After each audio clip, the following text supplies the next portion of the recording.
Okay, I'm back. I wanted to basically let you know where we stood from earlier. Well, what I'm trying to say right now is that don't be these people that you feel like you have to stick with something if it don't work, because there's a lot of times these women, and I'm not making fun of women. Do not get me wrong. Men do it too. Kind-hearted men do it too, so don't think I'm picking on women. I'm just going as to how the men do it and how the women do it. You kind-hearted women, or depending on what kind of heart you have, excuse me for a minute, that recipe I spoke of earlier, I mixed some up this morning and I'm drinking it. To recap, what I was talking about was get you some them baby spoons. Do 3 scoops of shake, 3 scoops of Ovaltine, 3 scoops of powdered creamer, and then put some chocolate syrup in there. I didn't mention that one, and some sweeteners, and some coffee you just made out of the machine. You could use instant coffee if you wanted to, but anyway, and you blend that up in one of those little mixers that are used for uh, mixing liquids, a liquid blender thing. And then after that, and to clean those things, I've learned get you so much water and so much liquid detergent or hand soap, and blend up the water till it becomes sudsy. Then pour that water out and fill it up with clear water and blend that up and keep doing that until you get all the suds out and it's clean. But back where I was, a lot of you kind-hearted or whatever kind of heart women there you are, some of y'all will be in a bad relationship and have kids involved in it and decide that you want to, or you think you want to, stay in that relationship because you've had some bad times fall upon you before and you didn't want that to happen again. So you just said, I don't want to fall apart. I don't want to lose that guy. Whether you really wanted to lose him or not, you made yourself believe what you call do it yourself brainwashing, that you couldn't make it without him. You needed the guy, and you thinking, yeah, you need a man, the almighty man, not this guy on earth that gave you so much grief that you can't stand him and you're having problems with him, but you still want to stick with him for the sake of your kids. When the time comes to pull out of the relationship, get out. If you think that God's going to be mad with you, God says it's better to get out of a relationship alive than to be in a relationship dead, because you can be dead in one of two ways. You can be dead like if the guy is a psycho, he can kill you. But if the guy's not a psycho, you could be walking dead person in a relationship where you're there, but what's the use? There's nothing there. You're in something that's not there. You feel like, what am I doing? So your best bet's just say, if you can make a clean break, go ahead. Don't stay there, because I've seen it happen. And guys, I'm on you now. If you're with a woman that gets on your nerves, and I'm not talking about normal getting on your nerves, I'm talking about abnormal getting on your nerves, get out, because some of you men may think that you're normal, but there is a sleeping, incredible hawk inside of you that will come out and lash out and hurt somebody. And you don't need that. Also, guys, if you got a problem with somebody, try hard to let God tell you how to deal with it. Don't get violent with the situation, because if you do, you're more than likely to go to jail. And if you don't go to jail, you're more than likely to have certain people scared of you. You need to learn, if you get mad, if you scream or holler, leave it at that. You shouldn't have to scream or holler at all. But if you're going to, leave it at that, because if you don't, you're going to wish you had done that before if you do something beyond that. There's too many men out there who's already said and done things they should have just left it where it was at screaming and hollering, and that would have been better than the mess about, well, this and that and the other.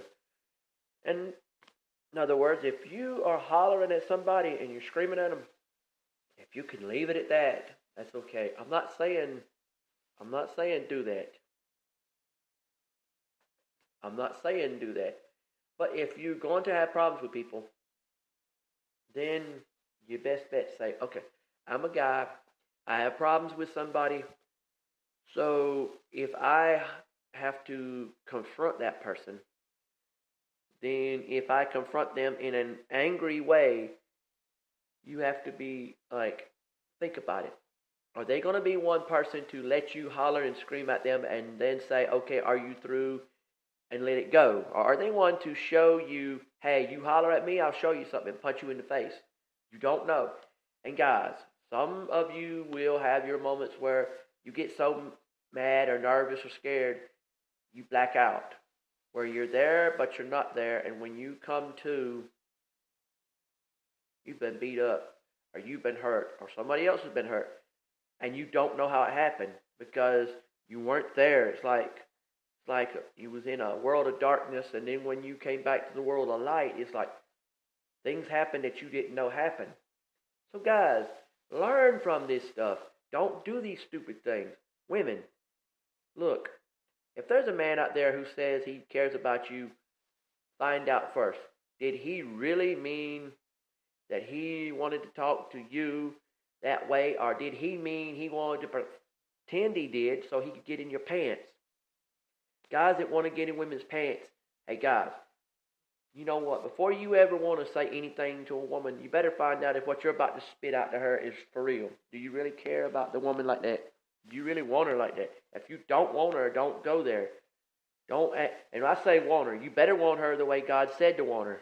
You better be the guy that said, look, I know there's this woman that I think is something special, and I want to get with her as in boyfriend and girlfriend. Okay, there you go. That's better. And for you young girls out there and young men out there, come on. If you're in school right now and you think you got the hots for some opposite sex and you want to go out with them, would you do me a favor? Find out first everything you can about them that is public information, because how do you know you don't get with them today and then some days, weeks, months, years later, they're cheating on you. They're going to some other person and they're messing with them, and then here you are heartbroken.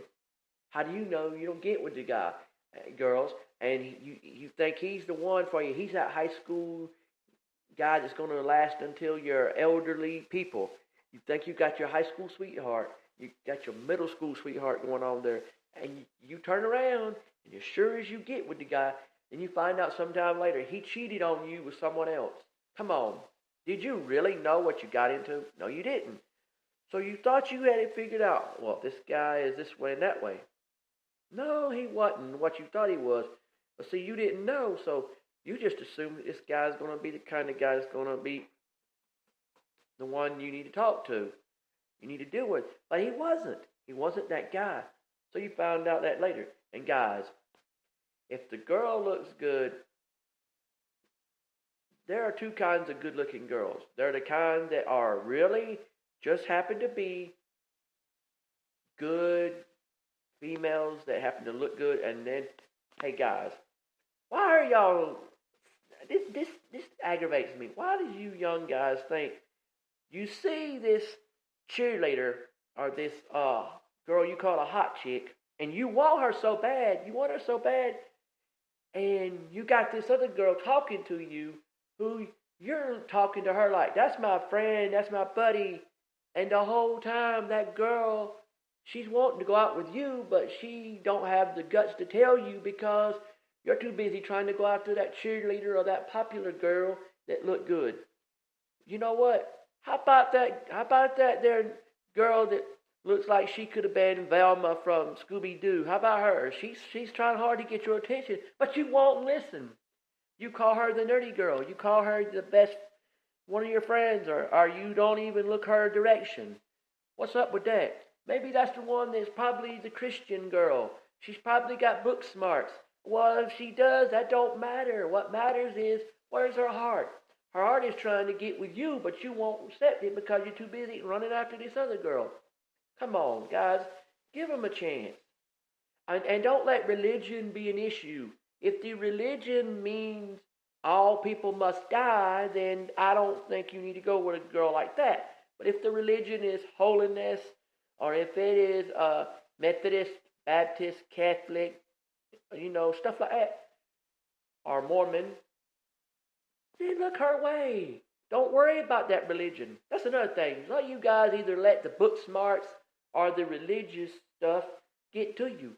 You could have just as much fun doing kind-hearted things with each other than you could doing stuff, that are bad. But rather, if you do good things, you won't have to worry about all this trash about, well, this guy's not, see, the trash meaning the guy's doing something he shouldn't be doing. This guy here, he's out doing this and that and the other. Okay, so what's wrong with that? What's wrong with it is because you guys could have saved all that energy you were doing the bad things to do good things. Like, look at the girl who's the really good girl who wants to go out with you, and look at her. Look at her direction. That's number one. Number two, talk to God. Confess to God you need His help. Get His help. And let Him guide you to the places He wants you to go. The churches He wants you to go to. The books He wants you to read. Like the Holy Bible in the King James Version and the English Contemporary Version. You have two good Bibles, the Contemporary Version and the King James Version. Read those two. You will find out they say two different things but have the same message. So read those Bibles. Also, you need to understand also that you need to get into a ministry where you go places, nursing homes, care facilities, volunteer to see if there's any place that'll let you just voluntarily go up there and speak to the elderly about God in the nursing home. I mean, just do good things. Stop trying to go for the brass ring of the evil thing. Don't go for the brass ring of the good thing. Is that what you're believing? Is that what you're believing? No. Go for the brass ring of the good thing, not the bad thing. Try to achieve a goal to say, I'm going to do something good today, and go for it. Don't sit there and say, well, I wonder what old so-and-so is doing today, and, is she dressed, or she's naked, or whatever. What's that? That's all this negativity. You don't need all this evil stuff. Drop the subject. Go with a subject that says, I will worry about the things that I need to worry about in the name of God. Not the things I need to worry about in the name of the devil. Those things that you need to worry about in the name of the devil is the things you worry about getting away from you, not worry about bringing to you. I was just saying, why is it that we think relationships are all about we have to have that certain person when that certain person may not be for you. It may be that one in the shadows you saw looking at you that wants you and needs you, and you should have dealt with them more, not this pretty girl, Cindy, whatever. I mean, that'll get you in trouble. So there you go. I spoke my piece, and I thank y'all for listening. And if you got anything out of what I'm saying, then let me know.